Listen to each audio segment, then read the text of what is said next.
Guys, magandang hapon sa inyong lahat. Isi-share ko sa inyo itong mga pira ng Japan, mga 10 yen.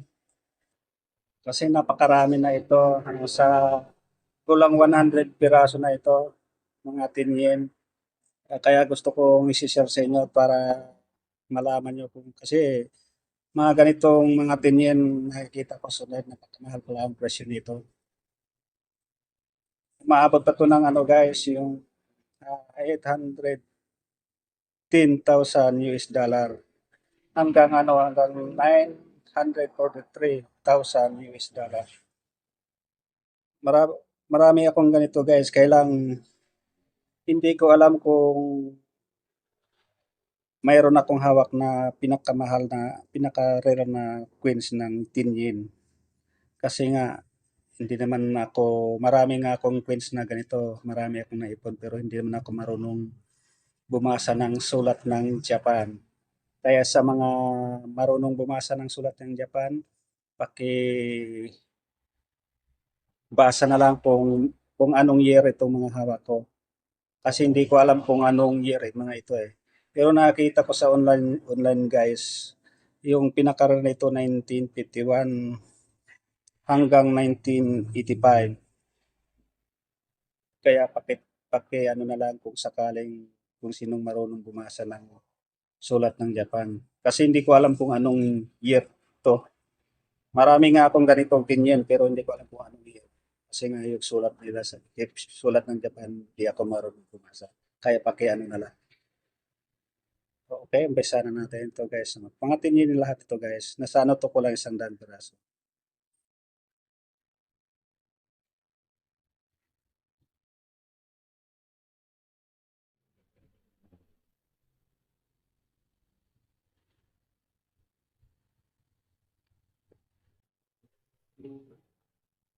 Marami to guys, nasa ko lang 100 piraso. Napanood ko lang to sa online guys, kaya napakamahal. Kaya hindi ko alam kung mayroon ako mga ganun na coins na hinahanap nila na sobrang mahal. Maabot pa ng kulang 1 million US dollar.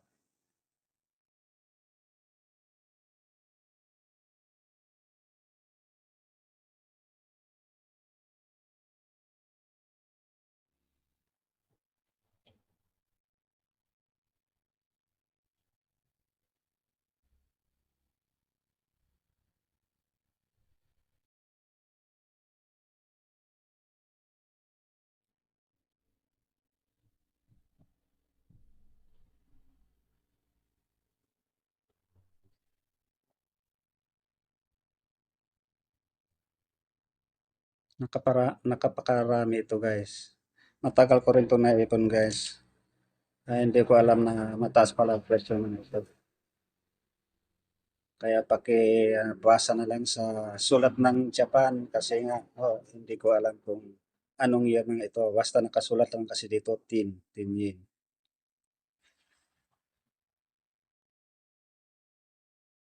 Hindi ko alam kung mayroon na pala akong hawak na pinakamahal na coins. Kung mayroon man, maraming maraming salamat naman at nagkakaroon ako ng ganun.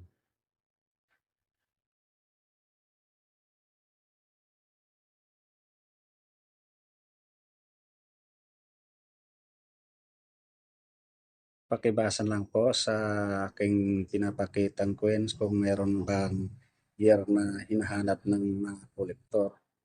Kasi na sobrang mahal pala na ito.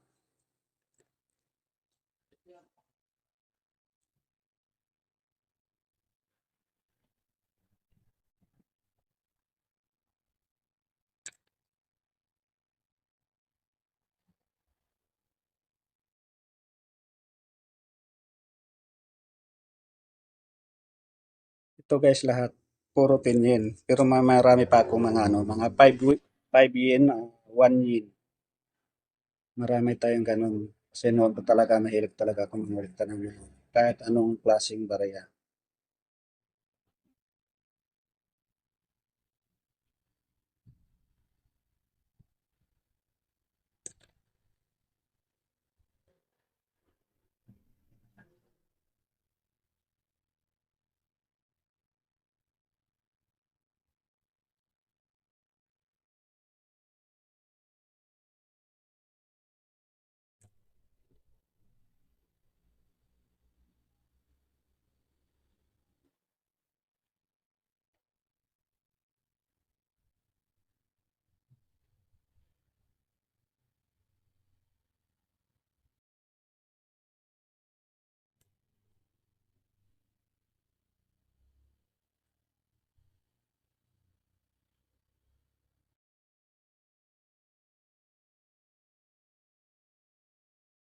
Tinyin.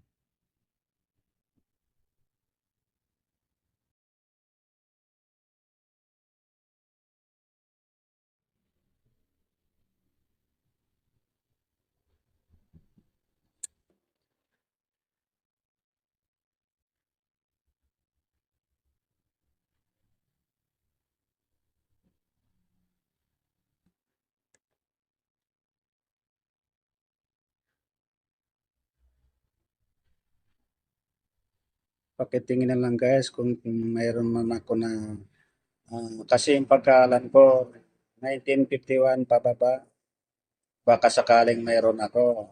Kasi napakaraming hawak kong ganito, hindi ko naman alam kung mayroon pala akong rare na tinyin.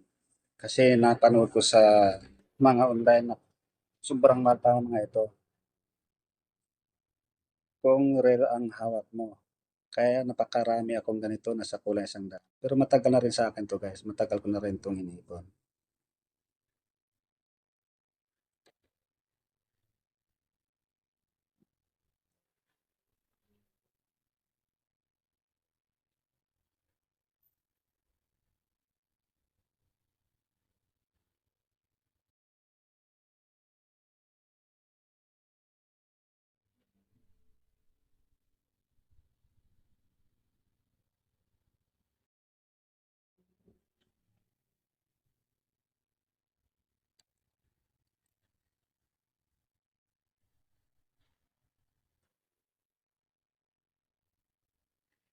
Tinyin.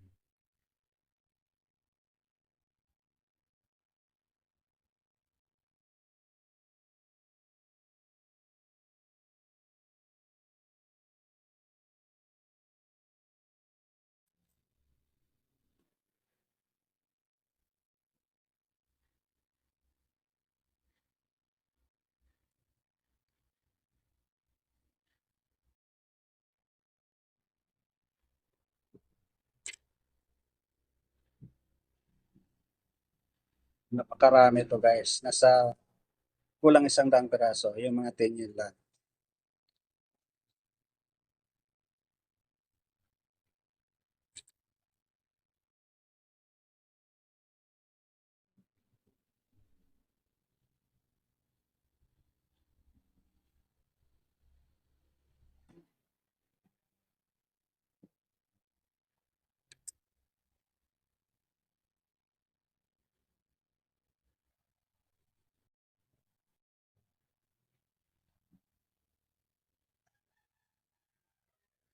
Tinyin.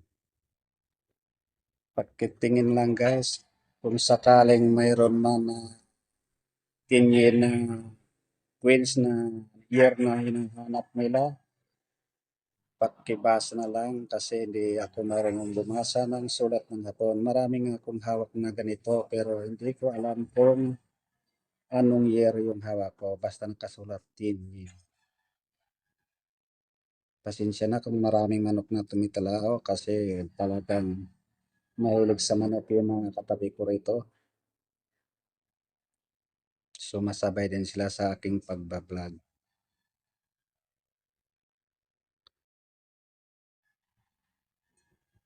Tinyin.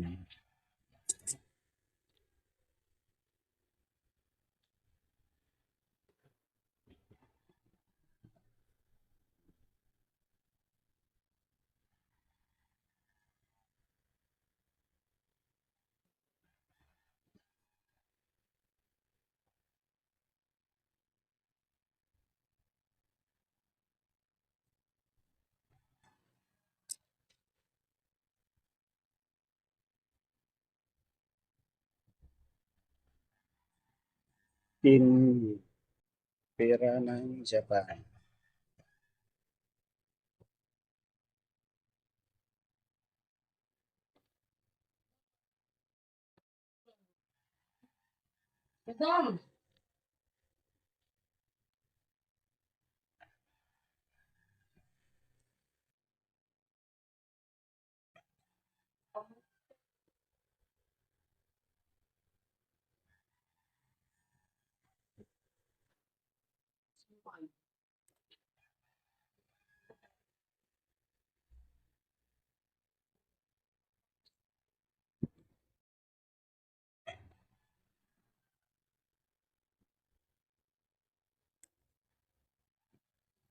Mga ganitong klase guys na barya, mga 10 yen, mga gawa sa bronze. Gawa sa bronze, 10 yen.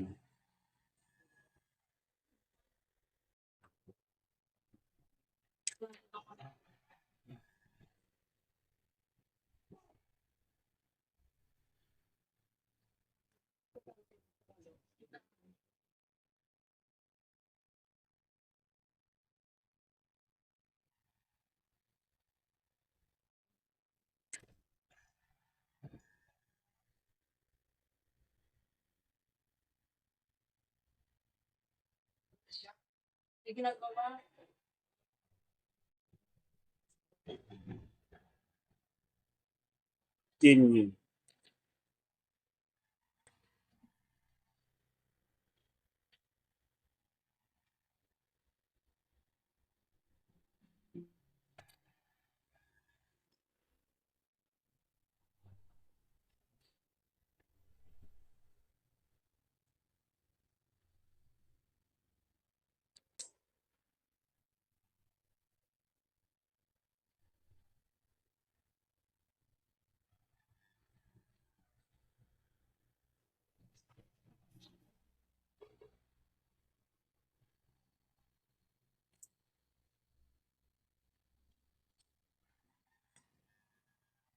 Pakibasa lang guys. Kung marunong magbasa ng sulat ng hapon, kasi marami akong ganito, baka sakaling mayroon akong pinaka-rare ng hawak ko, 10 yen, tira ng Japan. Kung mayroon man, pakikunin, maraming salamat.